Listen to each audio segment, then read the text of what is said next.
Yo, what's up vlog? Welcome to my guys. Alright, so late na tayo. So meron kaming charity ride ngayon. Ngayong araw na ito. Sabi daw alas 10 ang hintayan dyan sa may 7-Eleven, sa may mall. So anong oras na? 10:08 na. Late na tayo. Sana nandiyan pa sila? Pero alam ko, Filipino time eh. Siguro mga 10:30 pa yan o kaya 11. Sana nandiyan pa sila.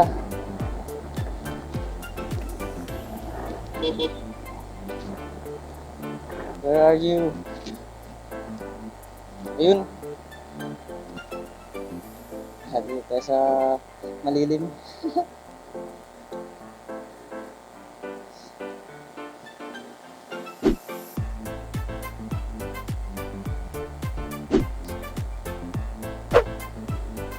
Kukunti pa lang nandito, wala pa yung iba. Wala pa si Chris. Sana all. Wala pa sila? Ha? Ray Cardenas? Ako ko dun kumakasama.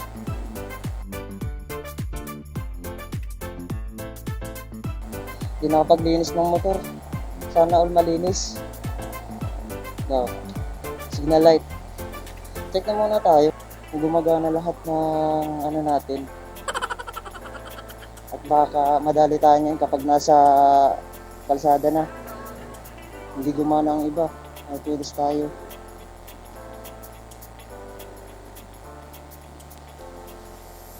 Rear brake, ayos na. Front brake, ayos na. Signal light. Tapos, ilaw. Busina, ayos na din. Ano? Ready to go na tayo. Ay, ano pa pala? Gulong pa. Parang ayos na ba yan? Kahit ganyan na malambot yan?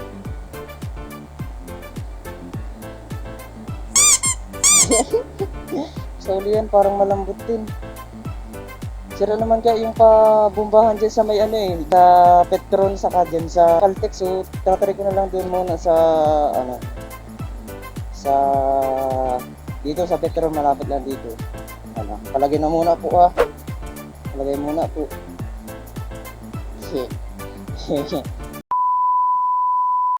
Tara. Pabomba lang. Pabomba lang. A few moments later. Sana gumagana na dito. Parang hindi pa din talaga. Wala.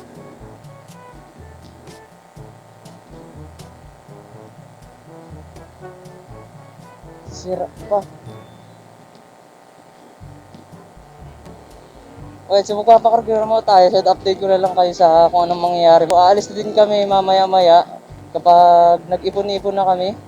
Kasi hinihintay na lang yung iba eh. Papunta na rin daw. On the way na. Gumagana din ba ito? Parang hindi ah. Ay siya. Parang nagmamalfunction yan. Wash out Caltex.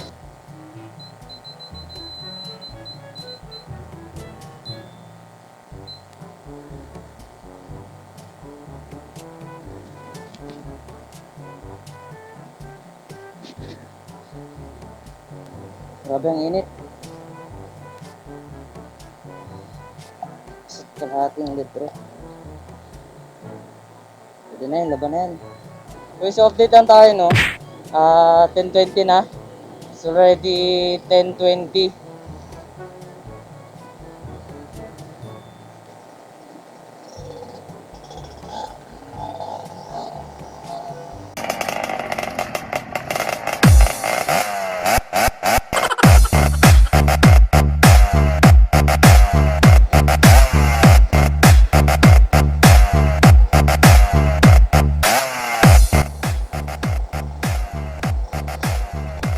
Sarap! Sangap na sangap. Hello, what's up ulit? So update tayo, paalis na din kami, grab na daw. Pumunta na kami sa labo, nandun yung mga kasama namin.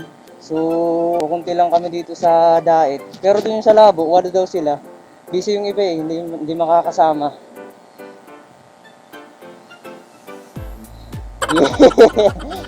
Yeah, yeah. 6 na tao lang kami dito sa diet na nagsama. Ako lang kung sasama yung iba, pero ride safety lang sa inyo mga paps kung susunod kayo. So ayan, paalis na kami.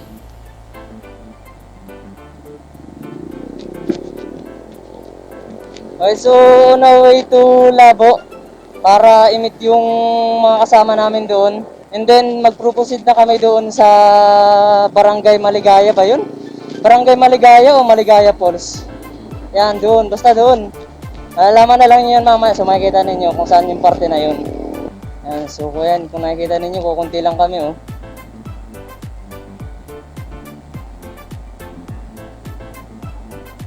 Paalis na kami dito. Ayan na yung arko ng diet. Oh, Diyos, babalos. Bye-bye.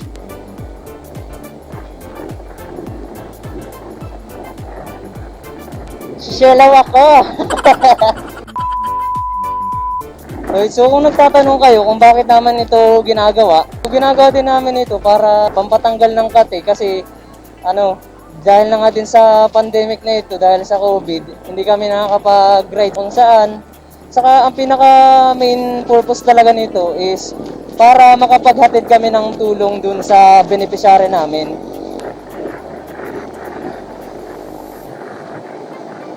Yeah. Nakakamiss na rin ganito. Tagal din namin itong hinintay.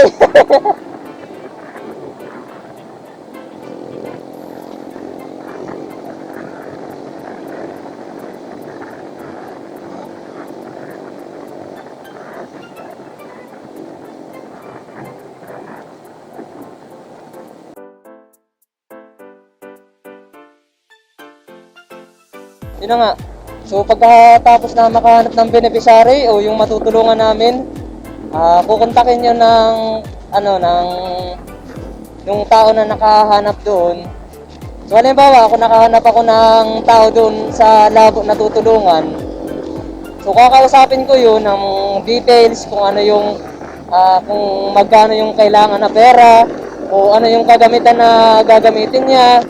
Halimbawa, wheelchair, ganyan, kailangan niya makapaglikom ng pera para makabili ng wheelchair. So pag-uusapan niya nung contact person sa kanong beneficiary. Pagkatapos nun, yan na, imi-meeting na kami nung contact person o ng ng president namin.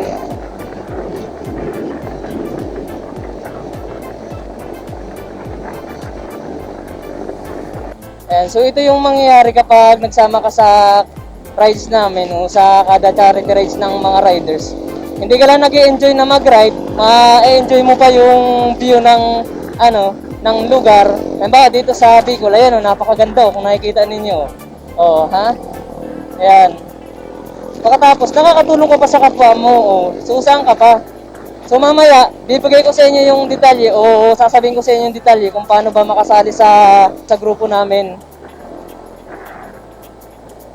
Mamaya sasabihin ko yun kasi medyo alanganin pa ngayon hindi ako nakaka-post magsalita at medyo masakit sa lalamunan magsalita kapag mabilis yung patakbo ng motor mo.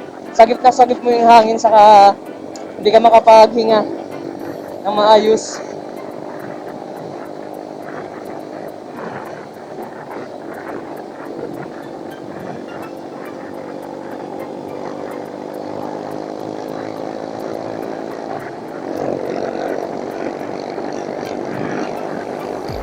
Okay, so update lang tayo Nandito na tayo sa Binsons. Okay, so paparin ko lang din kayo mamaya. Update ko na lang kayo saka i-continue ko yung pagsabi sa inyo kung ano yung mga kailangan para makapasok sa Markang Bungo. Okay, so balikan ko na lang kayo. Mamaya na lang. Peace out. Bye-bye.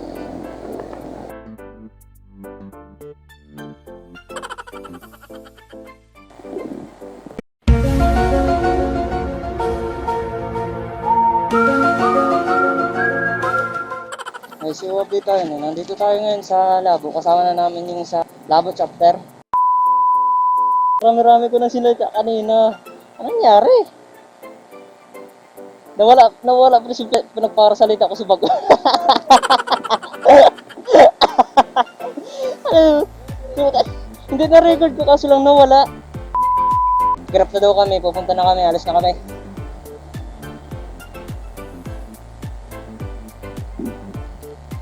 Mainit, Lods. Mainit. Ayan, Moto Blaze. Okay, so yun ang ano. Yung sa pakasabi ko pa lang kanina, ang basic requirements lang para makapasok sa Marcambungo is mag-attend lang kayo ng isang beses sa meeting. So, pwede na yun, makakapasok na kayo. Wait lang, nasa nasusi ko, may iwan ako.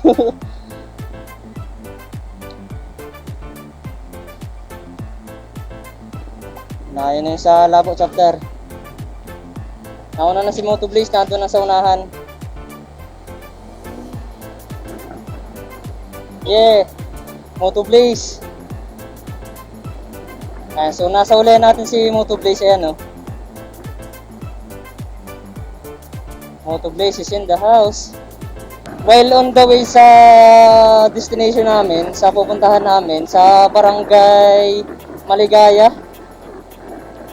Sana all di ba maligaya, pero tayo hindi. Yun, ang corny mo. Ayan, so papunta na kami doon. During rides ko na lang din ikikwento yung sasabihin sa inyo kung paano makapasok sa organization namin o sa club.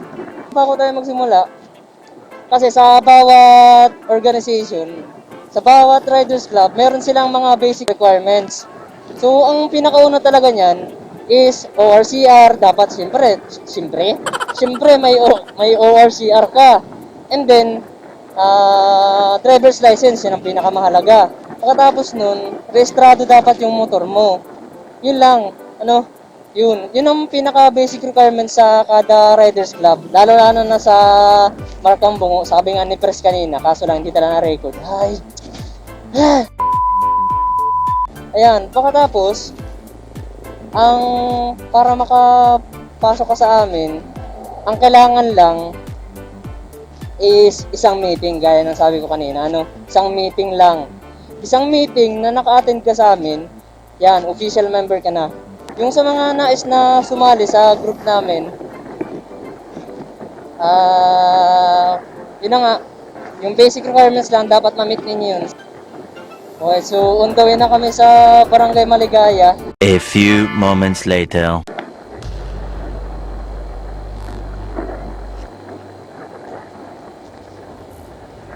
You know what time it is.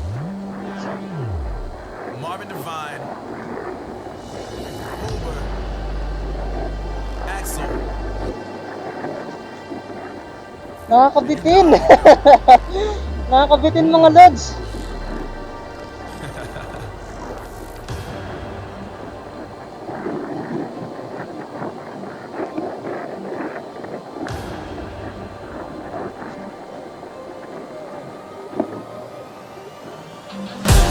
Yeah, I got the juice. Yeah, I got the juice.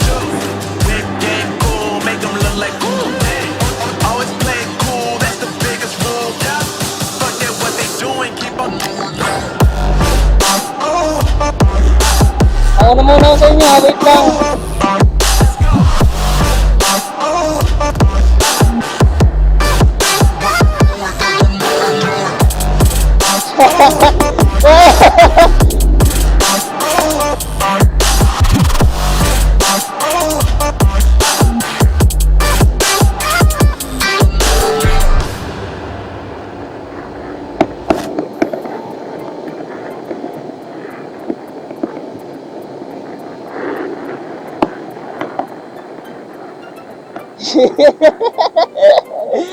Woo!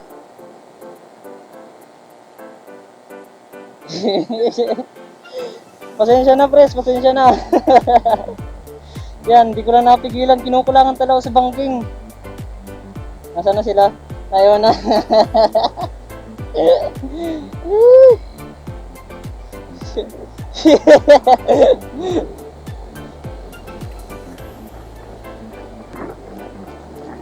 Okay, so update tayo. Nandito na tayo sa Dagit.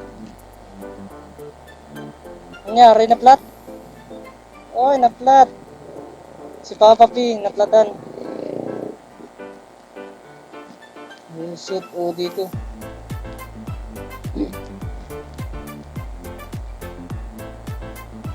Ayan, presentay na muna natin. Ayan, so na-flatan si Papa P. Ito na muna daw namin dito. Dito ako, patabi ah. Hindi ako dyan sa mainit. So ayan. Standby naman kami dito at hintayin naman namin si Papa P kasi na yung marshal namin na-flatan ng gulong sa ulihan. Kaya nakaraan tabay lang. Ayan, so update ko na kayo, no? Balikan ko lang din kayo. Kaparapay nga lang din ako at medyo estado na din ako. Ayan. So, peace out. Balik na lang tayo naman. Bye-bye. Wait, so gear up na daw kami. Ayos na yung nandun na sila Papa P. Ayos na yung motor.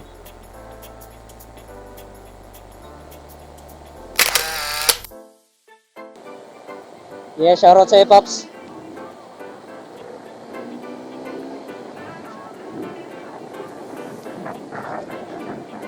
Yeah, on the way na kami ulit.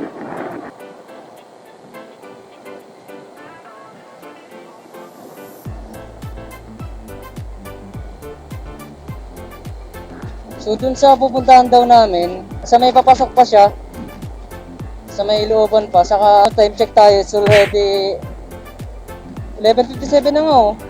Alas 12 na din. So alas 12 na, wala pa din kaming kain lahat. Saka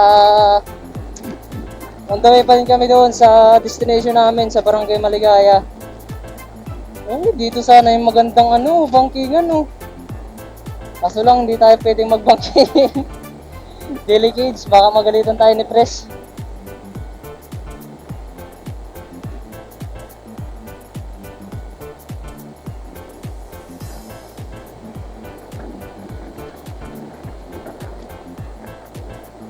Okay. Alas 12 na. Nandito ito pala. Okay, so papasok na kami dito ayan oh. Barangay Submakin Labo, Camarines Norte, Maligaya Falls. So first time ko lang din makapunta dito. Ewan ko lang yung iba. Ito pala yung sinasabi nilang ilog. Ayan. Yung ilog. Oops. Napakaangas niya, tre.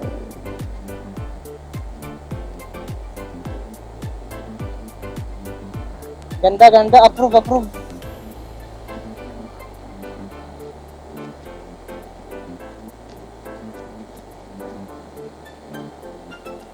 So, salamat naman dahil nakisama ang panahon. Shoutout ulit sa mga hindi nakasama ngayong araw na ito. Wash out sa inyo mga pops.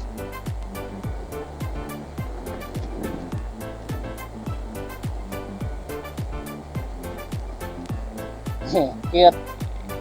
Ang cute.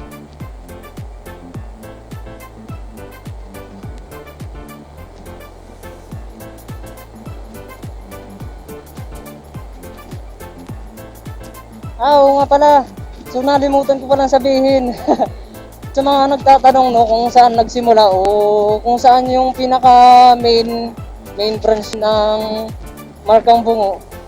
Sabi daw ni Pres, siya, sa Baguio ang pinaka main branch niya. Nagtayo ng iba't ibang branch dito sa buong Pilipinas. So yan nabuo na itong Markang Bungo dito sa Bicol na pinangunahan ng ni Pres yung yan yung pang nasa unahan. Diyan. Yung pang-apat mula sa akin, pang nag-ilang kayo sa akin. 1, 2, 3, 4, yun. Ayan Pres yung. Tapos ang busy naman niya si Pops Ray Alan Ibis. Siya.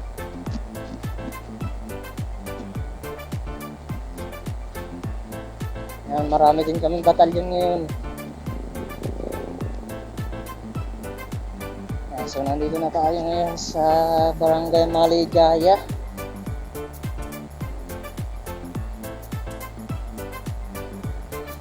mga sarap na pambungo. Hello, what's up again guys? So nandito na tayo ngayon sa Barangay Submakin, sa Barangay Hall. Ba ito, Barangay Hall. Yan. Yan, nagkakaway-kaway yung mga sa labo. Sana all lively. Yan, Moto Blaze. Papi. Savage love. Be somebody. Visit.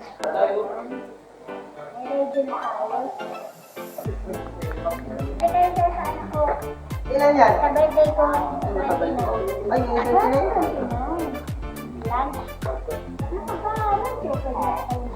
Basta kapag usapang pagkain, guys, tayo. Basta usapang pagkain. Birthday daw sa 29. Sorry, ano naman. Okay, shoutout pala sa mga hindi nakasama ngayong rides na ito sa araw na ito. Kila Pops Ray. Yung paring Ray, mag-ingat na lang kayo dyan sa kung anong ginagawa ninyo ngayon. Pagkatas kila Louie, kay Kinson, kay Pops Matt, sa iyo. Ingat dyan sa Cebu. So kung nakikita man ninyo ito mga Pops, mag-ingat na lang kayo. Sana sa iyo Matt, mag-ingat ka sa Cebu at pupunta pa ako dyan sa susunod. Pagkatapos lang ata ng pandemic, hintayin mo lang, nag-iipon na ako ng pera. Susunod pupunta ako dyan sa iyo.